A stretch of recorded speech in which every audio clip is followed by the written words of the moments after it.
बुराई से बच रहे, नाम जप कर रहे, भगवान का गुणगान कर रहे हैं, लीला चरित्र सुन रहे हैं, तो सतयुग में ही हो तुम, कलयुग में नहीं हो। नाम जप कर रहे, भगवान के गुण चरित्र सुन रहे, बुराई से बच रहे हैं, तो आप कलयुग में नहीं हो, आप सतयुग में हो। श्री भगवान को कहिवे को आश्रय है कि मन को काम ही है संकल्प बनानो। अब तुम ऐसा अभ्यास बनाओ कि जब मन में संकल्प उठे तो सबरे केवल भगवान के ताई ही संकल्प उठें। जैसे भोगों के संकल्प उठते रहते हैं, तो उस जगह भगवान के संकल्प उठें। जब मन में संकल्प उठे वे सबरे केवल भगवान के ताई हों। कल्पना करो कि मोको श्री प्राणनाथ के दर्शन होंगे तो मैं इनके श्री चरणन में गिर पड़ूंगा, रोऊंगा, ये मोको उठावेंगे, पुचकारेंगे,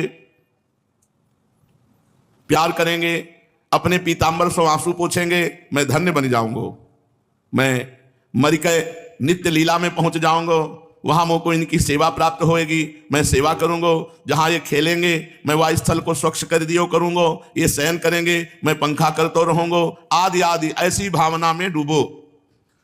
श्री भगवान के ताई करी गई भावना असत्य होते हुए भी परम सत्य बन जाए। जैसा तुम सोचोगे वैसा ही तुम्हें प्राप्त होगा।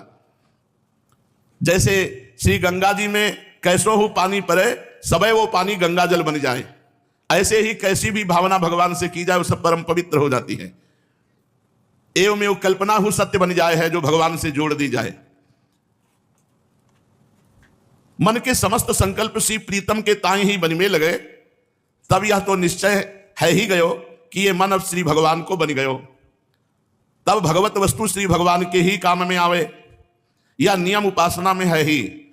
जैसे मंदिर में जो धातु के पात्र श्री ठाकुर जी की सेवा में रहे हैं, उनको अपने काम में नहीं ले सके, तब जबकि यह मन इनकी वस्तु बन गयो, तब अपने ताई मन का कोई संकल्प नहीं, क्योंकि ठाकुर जी की वस्तु है। अपनों तो जो कछु होएगो वो शरीर के प्रारब्ध के अनुसार होता ही रहेगो, या की ओर ध्यान ही नहीं देनो, निरंतर श्री प्राणनाथ के चिंतन को ही अभ्यास बनावे, ना अपने ताई संकल्प ही बनावे और ना संसार की ओर ध्यान ही दे। विधि प्रपंच अस अचल अनादि। इस संसार प्रवाह में उथल पुथल होती ही रहे है। हाँ, हमें तो ये देखना है कि संसार की उथल पुथल में अपने प्राणनाथ को भूल तो नहीं रहे हैं, अपने जीवन धन को कहीं भूल तो नहीं रहे संसार की घटनाओं में।